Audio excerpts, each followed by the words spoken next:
All right, welcome to the Pangburn Philosophy Podcast. This is Travis Pangburn. Today I'm speaking with Sargon of Akkad, aka Carl Benjamin. Carl has a very popular YouTube channel where he devotes his time to dismantling ideological nonsense. Thanks for coming on, Carl. Oh, my pleasure. Thanks for having me. Yeah, it's how are things over on your side of the world? Honestly, things are going strangely. Very, very strangely. How so? The way that politics and philosophy are affecting British life at the moment are quite tangible, and nobody really seems to be addressing the issues in the way they need to be addressed. So there seems to be something. What is going on with Sharia law in the UK right now? Yeah, it's worrisome. There are de facto areas of Sharia law in Britain because Britain has always, I suppose I would say England really is. This is a consequence of the English, but they've always been a very decentralized people, I think is the best way to put it. This is where I've been doing a huge amount of research in the past few months, because I'm tired of hearing the phrase, well, what are British values really? Because it's one of those things where it's like asking a fish what water is. You know it when you see it. You're always in it, and yet as soon as someone tells you to, asks you, go on, now identify it, everyone suddenly freezes up and goes, well, I don't know. It's just what's around us. Look, you can see it. It's very hard to quantify usually. And so I thought, right, okay, I'm actually going to go through this, and I think it all really comes down to the concept of accountability. And I mean, if I had to describe the British and the Continentals in one word, the British would be common and the Continentals would be elite. And that's very much the distinctive philosophical schism I see between English and continental philosophy. And this translates to the entire Anglosphere, obviously. Right. And you can see the result of this in the Brexit referendum, because by and large it was just England voting to leave Europe. Most of the Celtic areas voted sort of 2-1 to stay. Not that there weren't Brexiteers in the Celtic areas, obviously, but the majority. Whereas in England, it was mostly England that voted to leave. And I really do think this comes down to a kind of philosophical schism that there's really, I mean, it's been present for hundreds of years, I think. Like probably going right back to Runnymede. I mean, I realize that I'm talking like it sounds vague, but it's hard to describe because you're trying to describe like the general character of a nation in the way that they conceive of the world, just the worldview of the people. And I know it sounds silly, but like in England, we had the signing of the Magna Carta at Runnymede, where the Barons sat the King down, King John, and said, "You will not treat us arbitrarily. We have rights. You will respect those rights. Your power rests on us being obedient to that power. And so we're going to have accountability." And really, it goes back further than that, back to the Anglo-Saxon Witan, which was a council of noblemen. But you can trace this going forward to like the 1688. It was 1688. I think it was 1688. English Bill of Rights. And I mean, that's 100 years before the French got their Bill of Rights. The Declaration of Men, Men and Citizens or something like that. And you can see the early development of accountability and decentralized power in England compared to on the continent. I mean, and I think the difference really does come down to the fact that the citizenry was armed. The Englishman was required by law to practice his longbow every Sunday, and there were various points where kings outlawed football because men would rather go and play football than practice their archery. Whereas on the continent, French peasants weren't allowed to carry weapons. And I think that's really created a kind of a difference in mindset. So when you had Louis XIV saying, "I am the state," and becoming an absolute monarch in France, when Charles I tried to do the same thing, it triggered a civil war, and it got him beheaded, and it cemented the supremacy of Parliament, the representatives of the people, in England. And from this, I think, is the entire schism between the Anglosphere and continental Europe. And so this is why almost all of the philosophies that come out of continental Europe, any kind of gradient of them, are a lot more collectivist, a lot more elitist, sort of stemming from Rousseau's the general will that creates a kind of justification to do things on the assumption that there are people who fit the characterization that you are using. For example, when a socialist says, "Well, you're an enemy of the people," well, who are the people exactly? Well, the people are the people I represent, and the discrete group of workers, the industrial proletariat. But I mean, you might be shooting one of the proletariat in the back of the head for being an enemy of the revolution. This sort of thing doesn't happen from English philosophy, and I think it's because it's individualist, obviously. Right. And I think that the core reason that there is this difference is the kind of common nature of English life, because ultimately it all comes down to sort of like a sort of local, homely accountability.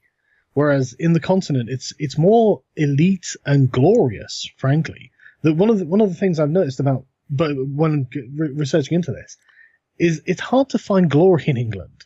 It's really hard to find glory. Whereas the French and the Germans are saturated in it, and I'll stop. Why is that? Well, no, it's interesting. Why is it hard to find glory in England? Just because of the reasons you just spoke of? Well, that's not a fair thing, but like it's not that it's hard to find glory. There's lots of glory in English history, but there's lots of glory in almost everyone's history. It's about the glorification of this glory. There's something about it that sounds. I don't even know how to describe this properly, but it sounds kind of tinny to the British ear. Whereas in Germany and in France, it doesn't look that way from the outside. I might be wrong. I might be misinterpreting them. I might be treating them unfairly there. I wouldn't want to. I'm not trying to condemn anyone, but it seems that there's a majesty that's built up that's not consciously, but it is deliberately separated from the commoners. And in English history, it's not. I mean, obviously, whenever you're reading the history of kings and queens and princes and dukes, there is a huge amount of that, but it's. I don't know. It's about the way the philosophy kind of evolved, and I think it comes down to the fact that the English had their Bill of Rights so early. I mean, like I think it was in the 14th century, there was a law passed where the agents of the king couldn't force their way into a free man's house. If he shut the door, then the agents of the king weren't allowed to force their way in. Wow. That's unprecedented. Yeah. Imagine that in feudal China.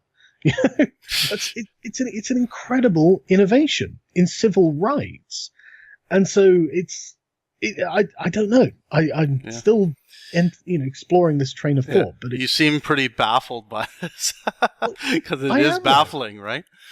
Even I am. I mean, like it's this kind of arrogance that the common Englishman had. So that's what it comes across as, this boundless confidence and arrogance in, well, why should I not get the same treatment as the king? Right. It's almost ridiculous in a way, and yet it's kind of endearing to me. Right. I find it cute. Interesting. So going back to this Sharia law epidemic, I guess, is it becoming politically correct for Sharia law to be considered an acceptable branch of law right now? Or is this a very, very, I would hope not, but. No, I think okay, so the way that this is being treated in the UK, you've got a few problems. The first is, as soon as you try and address Sharia law, someone with a very weak knowledge of postmodernism will jump in and say, "Oh, well, what is Sharia law anyway? I mean, which school of jurisprudence are you talking about? How can you even identify what Sharia law is?" And they will, and it's the same way they try and attack the concept of British values or any of these other assertions that you make. They try their best to deconstruct it. I mean, and usually it's quite effective because usually the person is not really very au fait with what Sharia law actually is. They're taking it on faith from the people who are claiming to be representing Sharia law. And so they can't give you a detailed breakdown of what school of jurisprudence that they're using and what the exact rules of those schools are, and so what the difference is. But I mean, the problem with them saying, yeah, well, what is it really? I mean, if you're going to deconstruct the idea of Sharia law, how do you justify the idea of a Sharia court? Right. And yet we still have about 100 of these operating in the UK.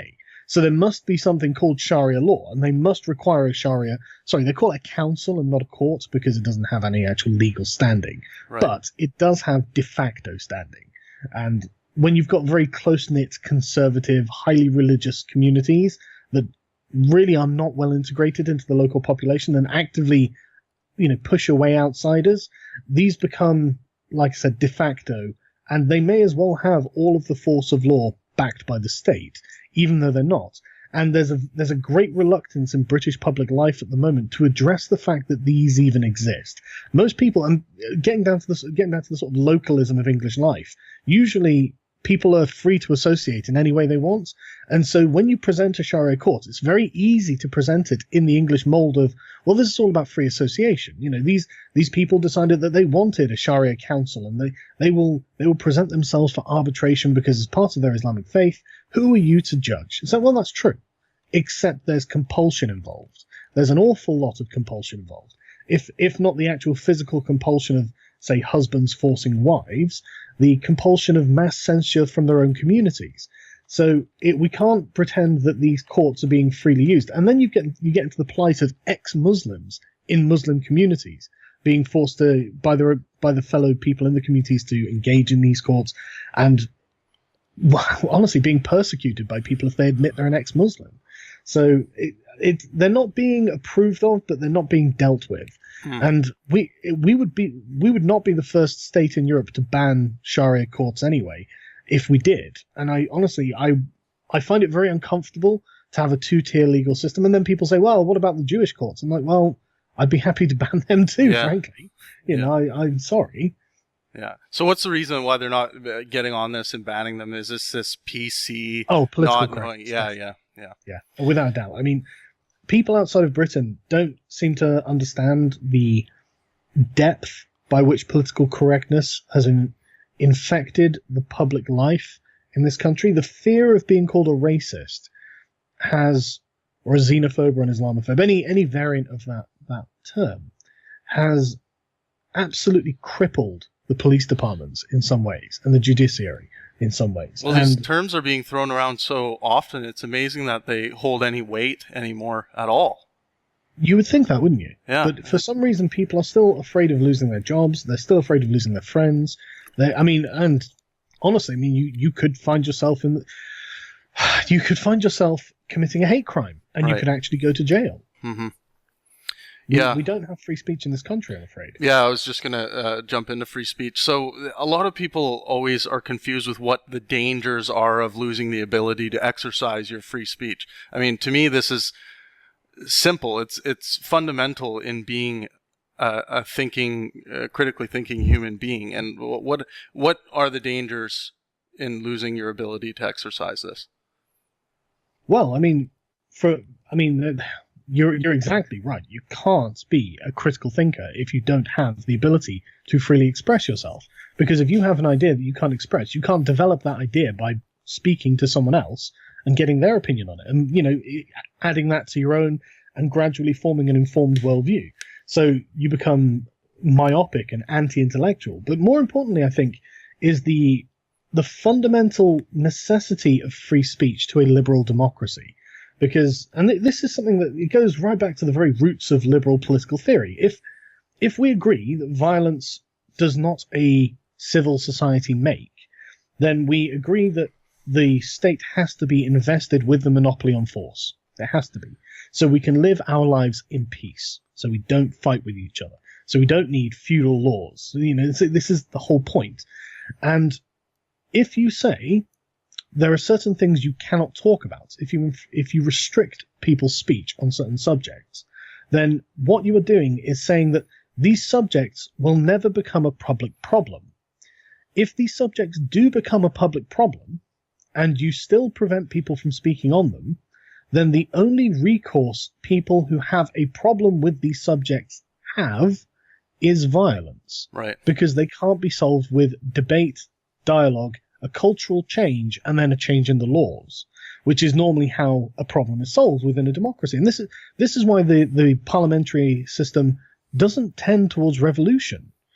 If in a country where you have free speech, you can change the culture by simply speaking about your problems, and culture influences the laws that are made.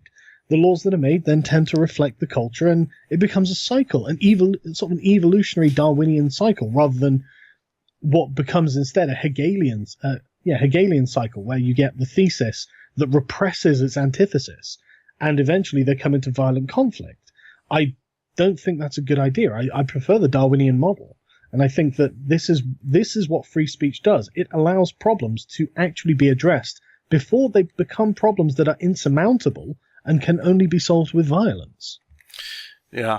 So talking a bit more about PC culture, there's been this explosion of PC culture in the West, and it has affected a lot of things, including feminism. I mean, I still want to label myself as a feminist, but I find myself not being able to do that anymore because feminism is increasingly being turned into this just this disgusting, nasty attack on, or I guess committing sexisms and racisms. Are you a feminist from a traditional standpoint, as in you believe in equal rights for females, but you don't subscribe to all the nuanced bullshit, or where are you at with feminism? Well, I mean, I would never describe myself as a feminist because of what's happened to feminism. Before I studied any of this, I probably would have described myself as a second wave feminist. You know, I would have. I mean, I'm a liberal, you know, so I'm an individualist. I'm for individual rights. So I think that there are human rights. I don't believe that there are group rights. So if humans can vote, if humans can get married, if humans can do these things, adult humans can do these things, then I don't see why any group should be restricted from that on an arbitrary basis, on the fact that they're a woman or they're gay or something like that. You would have to show me demonstrable harm that could be done. I mean, you know, this is why I don't want children voting. You know, demonstrably a child isn't educated enough to make a political decision, right? So I don't think a child should vote. But you would have to give me a good reason to restrict that kind of right for these people.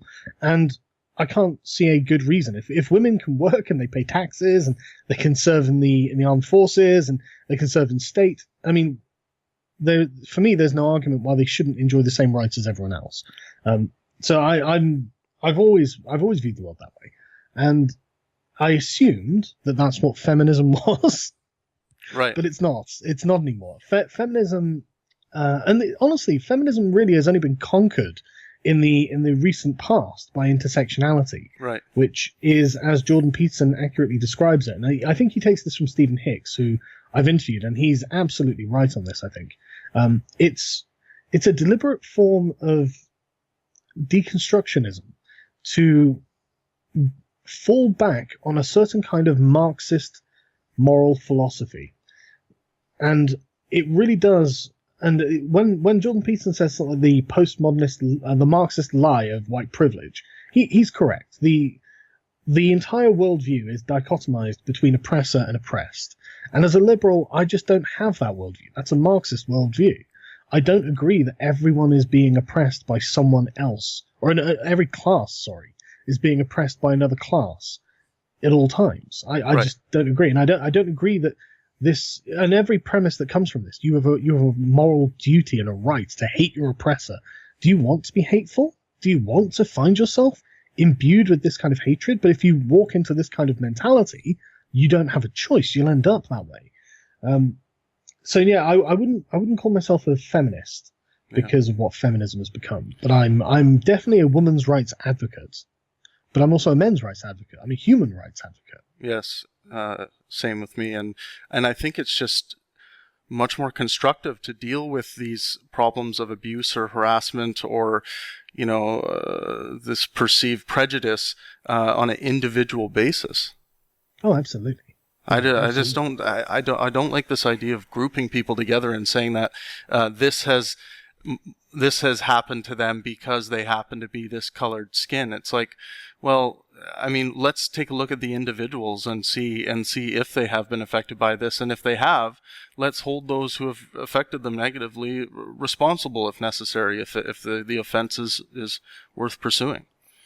Well, it naturally leads to collective punishment and collective guilt if you are to do exactly what they ask for. And this is manifested in every single way in intersectionality. Check your privilege. You can say that to any white person, no matter how underprivileged they are, and it can be said by any non-white person, no matter how overprivileged they are. And it's just a universal, you are white, therefore, or I am non-white, therefore. It's terrible. Yeah. Absolutely terrible. So when you're talking on issues of feminism or on issues of race, how do you react to people who say, shut up, you don't know what you're talking about because you are a white male? Generally I laugh because it's not an argument. That doesn't disprove anything that I've said. But this is fundamentally a racism and a sexism combined into one. I think that's absolutely a racist and sexist angle of attack. But that's only because I have a different definition of racism and sexism to them. Right. And then, you replace this with shut up, you don't know what you're talking about because you are a black woman. It's like, what would people think of me if I was to say something like that? What would I think of myself? What would I think of myself if I said that to someone? But, it's amazing that some very intelligent people that I've met over the years, that I've worked with, that I've had at my speaking events, just talking with some of them backstage and just at dinner and things like that when there's not too many people around, like, oh, that's just my white maleism showing. And like saying this kind of stuff, and this is coming from very, very highly intelligent people, highly influential people, and it's like, no, this is not right. Like, this is something that's not being thought about in the right way. There's so much to be gained from virtue signaling, and I think it's become this addiction. Like, I just see people addicted to it. Like, their pleasure drive for that, being admired by this very loud PC crowd of saying, yes, you said what we wanted you to say. I want to cheer you. I want to buy your book or whatever. It's just, it makes me sick. Well, who doesn't crave approval? Yeah. And this is approval on demand. Yeah. All you have to do is say the right thing, attack the right person, and, be perceived to be in defense of the right victim. And you'll gain adulation, tens of thousands of retweets. I mean, there's a big market for this. Right. It's got a lot of currency, being a stalwart defender of victims. I was going to ask you, can you think of any, maybe in the past, let's say 3 or 5 years, of ideas that you held pretty dearly to your heart that your mind's been changed on? Yeah, the idea that equality is a good thing. Sorry, did you say quality? Equality, yeah. Equality. Oh, okay. Yeah. Why don't you elaborate on that a bit? Yeah. So the word equality is very interesting because normally you think in a sort of English-speaking liberal democracy, when people say equality, most people think equality of opportunity, and what they really mean when they say that is equality under the law. They want blind justice. They want equal rights as citizens. So they think that they deserve, voting rights, the right to run for office if they want, the right to be treated without distinction under the law by the state, and without distinction or favor, apart from anything that they've actually personally done, which is where the opportunity comes in. And that's exactly what I want, and I think that's a perfectly reasonable thing to want. But the word equality doesn't just mean that. And that I think could be more accurately termed equity. Because equity means fairness. And I think that is fair. Whereas when you say equality, you can also, this is how the Marxists effectively infiltrate into liberal spaces. They're saying, well, we're here for equality. And everyone's like, well, yeah, I want everyone to be treated equal. But you don't want everyone to be treated equal. And if you spent any time thinking about what the Marxists are actually saying when they say that, you would probably recoil in horror. The idea that an artificial equality of outcome has to be managed by these meddling busybody types is the reason I think that there are so much pushback towards social justice, it's obviously an anti-freedom movement. I think it was Solzhenitsyn who said you can have freedom or you can have equality, you can't have both. And he's correct, because people are different. And we have to take that into account. There's no getting around it. Everyone's a unique individual with their own strengths and weaknesses. And the idea of trying to equalize these out is honestly quite a terrifying idea. And what's the story with the handicapper general in it? I can't remember the name of the story. It was a short story about what a future where state mandated equality. I mean, it was a satirical story, but like what it would look like, and people, if you were too intelligent, you'd have to have earbuds in that constantly had a ringing noise, so it made it hard for you to think. Because ultimately, equality really is the lowest common denominator. Equality, a material equality of outcome. It can only be the lowest common denominator, because anyone who's not at the very bottom will not be equal to the people who are at the bottom. So you've got to drag everyone down. And I mean, there was a great meme that went around about this. It was a beautifully overgrown garden. Is that, where you've got massive trees and bushes and plants and flowers, and it's gorgeous, and this is liberalism, and then you have socialism next to it. And it's just a mown field of grass, just every blade level. Right. And it's it was a really great way of conceiving, because that's when they say equality, that's what they mean. And this is why they keep harping on about the gender pay gap. The gender pay gap is just, there should be a gender pay gap, not because women deserve less, but because they earn less. Women do less hours in the office than men. If you think that women could end up with the same amount of money at the end of that, then you must think that women deserve to be paid more than men per hour. Right. There's just no squaring that circle. Yeah. But the constant harping on about equality, it makes the men guilty of working hard.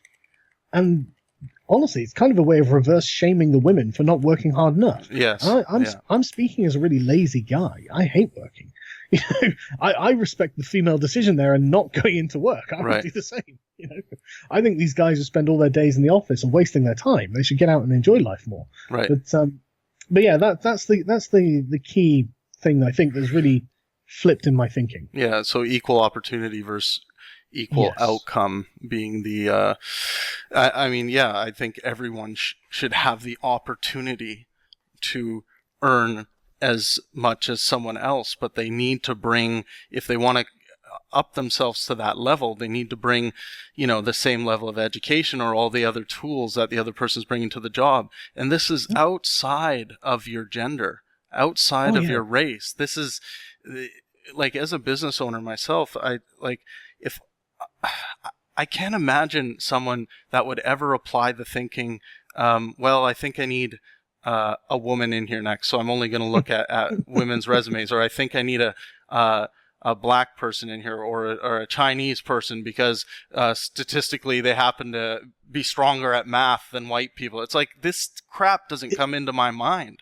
Isn't that just racial stereotyping in and of itself? It is, it's hard for me to even bring myself to a level of understanding of what people think people are doing in those situations, because it's a concept I find hard to even grasp, let alone how I would even put that into practicality. Like, it just doesn't make sense to me.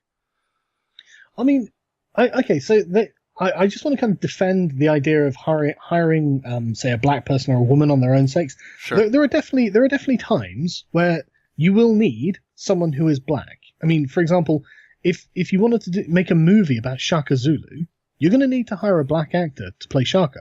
If you want to make a movie about Cleopatra, you're going to have to hire a woman to play Cleopatra. Otherwise, it's going to look strange. It's going to break the immersion of the experience. Yeah, I guess if you're going for realism, right? I could think of instances like I've seen reverse race versions of Othello, say, and I found the concept interesting. I found it interesting from an entertainment aspect and I guess from a pleasurable perspective, but I get what you mean. It's like, if you're trying to depict reality, then why not? It's not that there's never a need for it, but generally most jobs don't really have much in the way that's tied to your race and gender. You know, I mean, and maybe there are some jobs that it is beneficial to be a man in or a woman in or whatever. But the idea that diversity for diversity's sake it always worries me because, and I hate the way they use the term multicultural as well. This is such a diverse, multicultural workplace we have. And then you realize that they all think the same, but they're different races. Yeah. Because what they're saying is that culture is directly tied to race. Yeah. And that's the argument of the Nazis online. Yes, it is. Yeah. Trevor Noah did this with the French in the World Cup. And, he's like, well, you don't get a suntan like that in the south of France. It's like, Trevor, yeah, that's what Richard Spencer's argument was. No kidding. Yeah. Would you please stop? Let them be French. If they've lived their whole lives in France, they've grown up in that cultural milieu, they identify as French, they don't know anything about Africa, don't sit there calling them African, because you're making it sound like the racists have a point. Right. You fool. Yeah. Let's talk Trump for a bit, if you don't mind. What do you think? What do you think of this whole thing that's happened in the U.S. with Trump? Like, it just every time I turn on any kind of media outlet that's covering this, I still can't fucking believe like what I'm seeing. I mean, I'm one of the very few people in my circle of people I know that guaranteed a Trump victory, just because I feel like you got to hit rock bottom as a country, and this was a good way to do it, just from a purely intellectual point of view. But what's your take on this whole thing? I started supporting Bernie, actually, and then Bernie demonstrated to me that he was weak. That was my problem with Bernie, because I'm concerned about the power of identity politics in our societies. I think it's far too high, and watching Bernie get humbled by identitarians was too much for me to bear. I couldn't take it. Right. And I found him sort of lapsing into this when he said, white people don't know what it's like to be poor. I was just like, right. That was a horrible mistake. Yeah. And I think it was Philadelphia. He did a rally and two Black Lives Matter activists shoved him off his own stage. And I was just like, right now, I can't accept that at all. Yeah. And I wasn't really pro-Trump at the time. I was certainly never Hillary, though, certainly. And then later on we learned that Hillary Clinton, by foul means, prevented Bernie from getting anywhere. She had pipped him at the post by using corruption. And it was like, okay, well, I'm certainly very much a never Hillary now. And with Hillary, the amount of institutional force that aligned behind her on both the left and the right was genuinely worrying to see. I don't think there should be this kind of alignment of power in a democracy. I think it was too much. And I'm very glad that she lost, purely because Trump was such an underdog. No one thought he was going to win. Yeah. And everyone hated him, and they laughed at him. He was a fool. And now he's the president of the United States. So there's a part of me that really enjoyed that. It's very Shakespearean. Exactly. It's pure Shakespeare. The whole outcome. The fool who was dancing in the background becomes king. Yes, that's really a great way of putting it, and it's very interesting from that point of view. And honestly, I think he's actually doing a remarkably good job. What are some of the victories and what are some of the major failures that could you outline of Trump's presidency so far? Okay, so the major failures, I think honestly he needs to. I mean, how would I phrase it? I don't know if I'd describe it as a failure, but I think one of the major thorns in his side that he can't get rid of are the people who are now suffering from what's colloquially known as Trump's derangement syndrome. He has.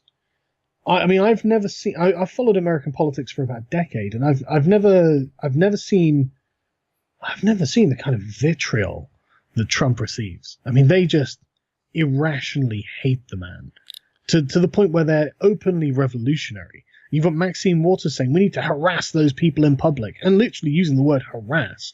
And it's like, wow, these people are A, not equipped for a revolution, and B, they're unhinged, absolutely unhinged by this defeat. He needs to somehow reconcile with these people, but I can't imagine how they will ever do it. I'm not sure there's anything he potentially could even say that would convince them that maybe they could come to the table with him. Because I think at this point they're demanding his head on a pike, effectively. They want him gone by any means necessary. Do you see any justification for the outrage? Like he does a fair amount of, I guess it's trolling, yes, and it's easy. And I mean the far left is so easy to troll and to trigger. Yes, they are. And it's Yes, I mean he is dialed into that, and he has. And the comedic response, the laughter gained from those who are kind of centrist right. I feel like that wins some of them over just by the pure comedy of that. Honestly, that's how he won me over. I was a centre lefty, and he definitely won me over because okay. So my problem with the left, really, I came out of the left. I always considered myself just a left winger. I still support universal healthcare. I still think that social safety net is a necessary thing in a democracy, in a meritocracy. So I still consider myself to be a centre-left individualist liberal. But the problem with the left at the moment is it's been completely taken over by collectivists. These people who are big believers in group rights and unique group experiences, and this sort of thing, and intersectional socialists, effectively. Yeah. And they're terrible. They're really awful people. And sorry, there's a train going by in the background. I've got to leave the window. They're really. I think the way I would describe them is moral authoritarians. If you don't agree with their moral prescriptions, then you are fair game.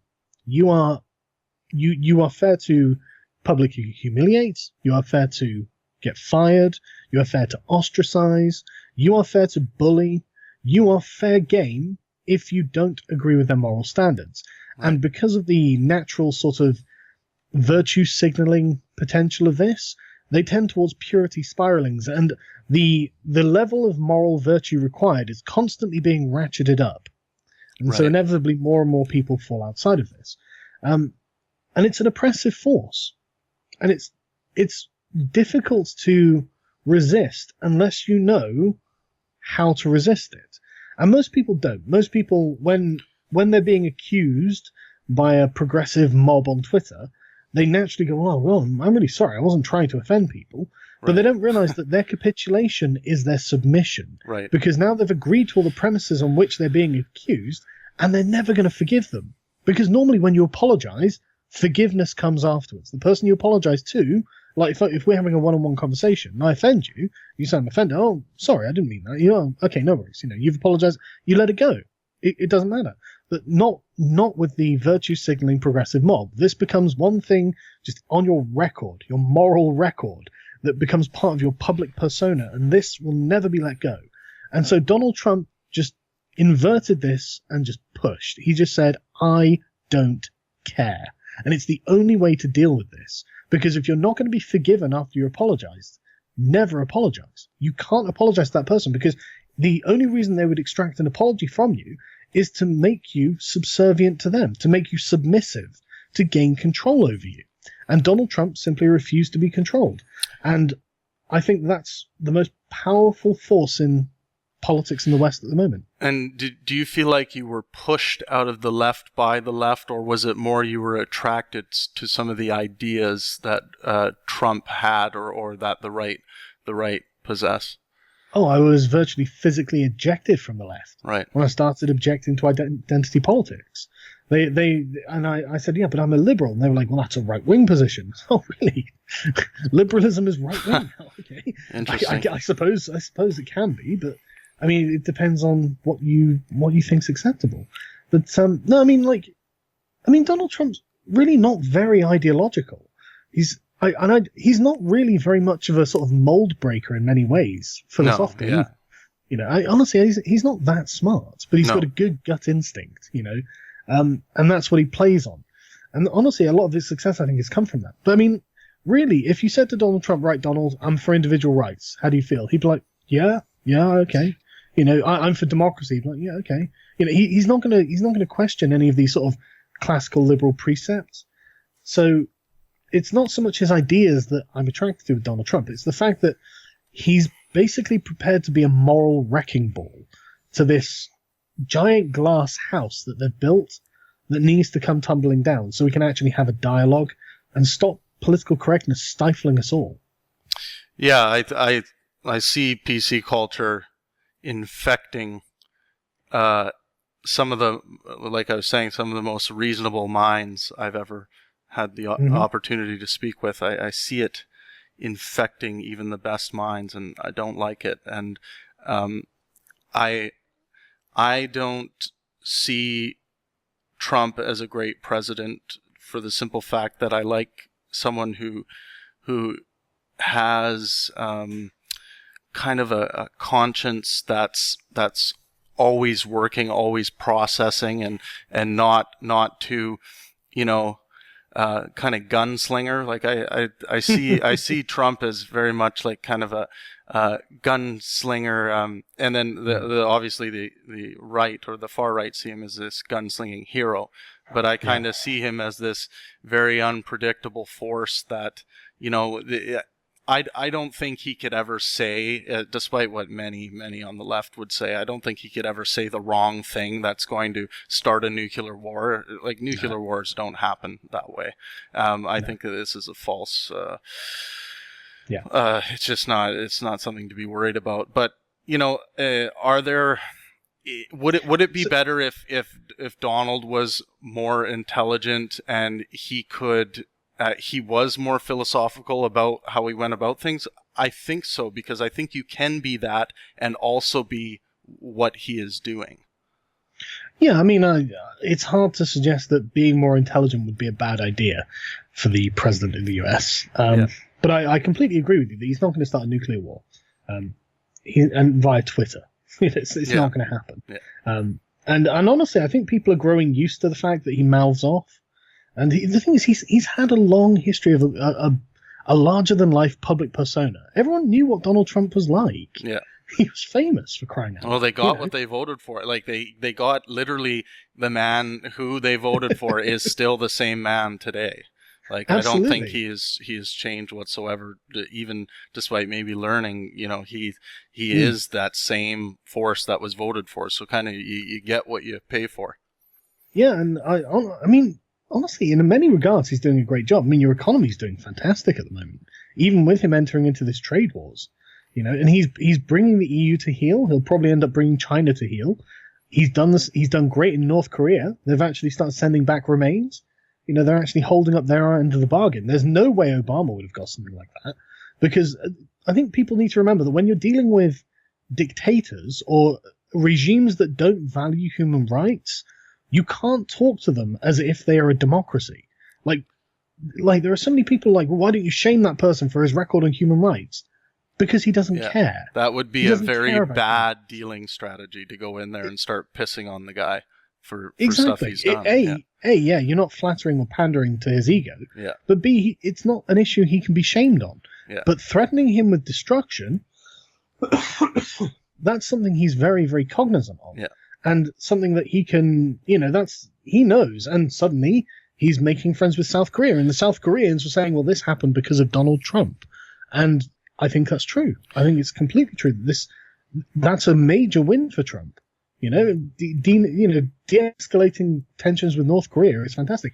And the Russia thing recently, the left has got such a poor conception of how international diplomacy works, in my opinion. Like, the idea that they thought that Donald Trump could stand on a stage with Putin and say anything other than, no, of course I don't think he did it, is absurd. It doesn't matter what actually happened. It doesn't matter whether Donald Trump believes he did it or not. I mean, I'm sure that Trump believes Russia was trying to do something, and I'm sure that Russia knows that they were trying to do something. Just, excuse me. Just in the same way that the United Kingdom, France, the United States, Paraguay, I'm sure, every nation is engaged in cyber warfare and intel gathering and things like this. Every nation does this. The idea that Donald Trump could stand on the stage with Putin and repudiate him on that score is absurd. It would require Donald Trump to undermine his very presidency to be able to repudiate Putin on that stage. There was just no other alternative for him to say, no, of course he didn't do it. We're friends now. We're going to have good relations with Russia. Right. And really, there's no particular reason that the United States shouldn't have good relations with Russia. The ideological Cold War is over. The Russians are no longer communists. I mean, if you went back like 100 years before the Russian Revolution, science fiction authors assumed that they would write, like future histories of the world. And science fiction authors like the Last and First Men by you can't remember the author now. He was a Norwegian author, I think, but Olaf Stapledon. He wrote like a future history of the world, and because of it's something like 1900 it was written, and because the expectation was that Russia would become capitalist, that the Americans would essentially finance Russian industry's development, and the Russia would be pulled into the American orbit. Didn't happen because of the Communist Revolution, of course, but that's there's no reason that Russia and America shouldn't be great trading partners. And the first step towards that is normalizing relations with Putin, and that requires Trump and Putin to have a personal relationship. Right. Why would they think that he's going to get up on the stage and wag his finger about internal domestic American politics? And when Putin was asked about this, he just said, well, this is just internal American politics and I don't care about it. And that's exactly the right response for him to give. Right. It's the American left and the establishment have become pathological in their obsession about this. No one else cares. No one else cares about Russia. And any of these successes that you think Trump has had, do you think Hillary could have made these as well? She wouldn't have done these things. I honestly think we would be at war already if Hillary had managed to win. I think she would have overthrown Assad. I think she would have destabilized the Middle East even further. I think ISIS would still be doing their worst. I think that we would have had much more open confrontations with Russia. I mean, we've killed like 100 Russian soldiers, in the Middle East already, but I think that we would have had much more open confrontation with Russia. I dread to think, frankly. Hillary Clinton, I mean, on a personal level, I find her repugnant, but there's no doubting that she's brilliant. Right. Unbelievably well informed. We saw from her WikiLeaks emails. I read like loads of them. Unbelievably well informed. I mean, she knew that the Saudis were funding ISIS, and she said nothing. She had all the information. It was in her emails. And yet she did nothing. She carried it on because she was playing the great game. She's Machiavellian in the most strict sense of the word.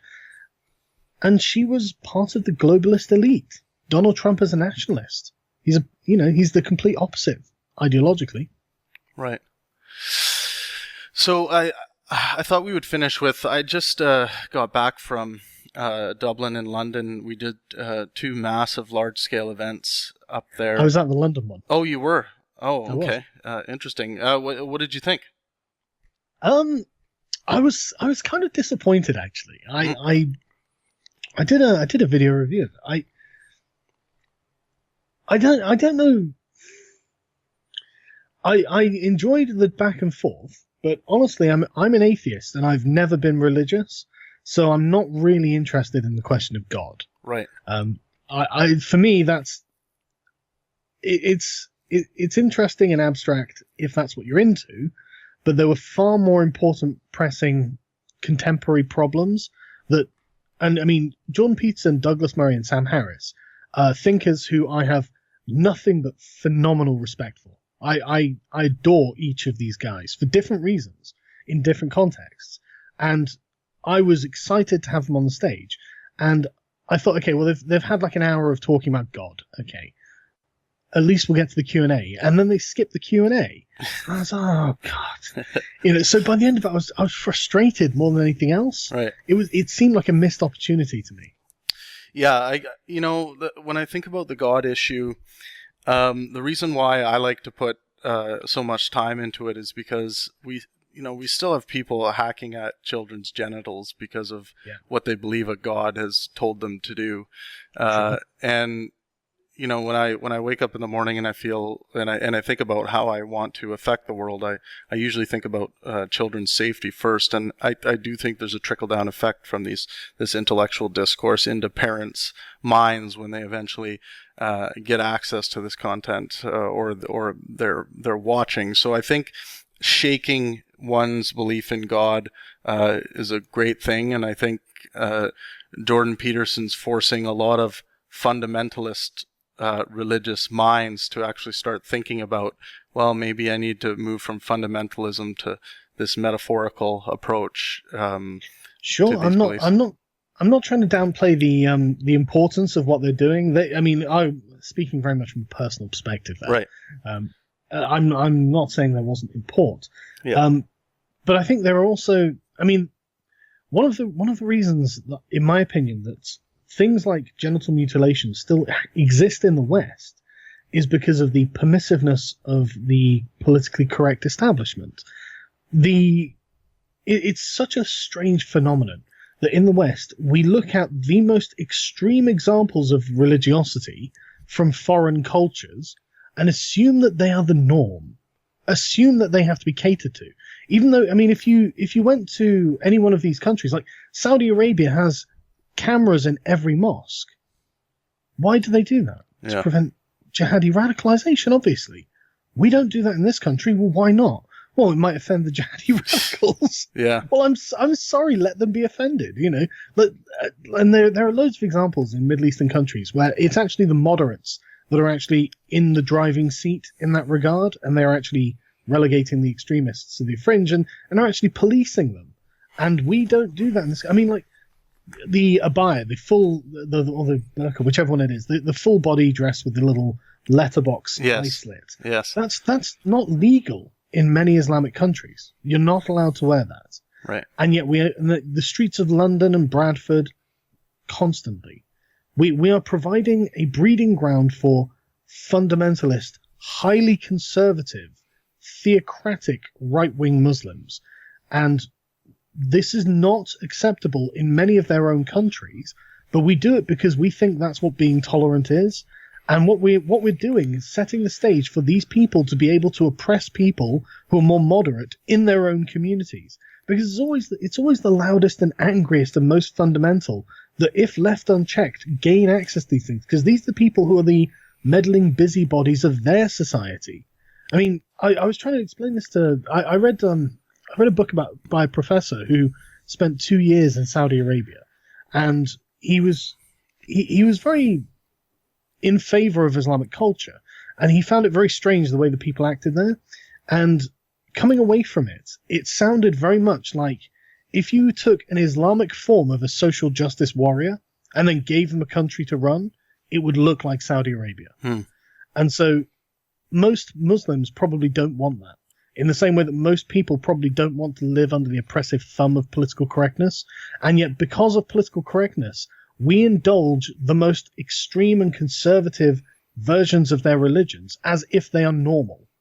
And this is, in my opinion, one of the reasons why genital mutilation is still happening. It's happening in the West more than ever because we're afraid to deal with it as if this is permissible over there. Interesting. Well, Carl, thank you so much for coming on the podcast today. I really appreciate it, man. Everyone at Sargon of Akkad, if you're not following his YouTube channel, you really need to. I'm sure most of you are. I'd love to chat with you again sometime, Carl, for sure. You've got me on Skype. Just give me a shout anytime. Awesome. Well, everyone, thank you so much for tuning in. This has been the Pangburn Philosophy Podcast, and let art and science inspire.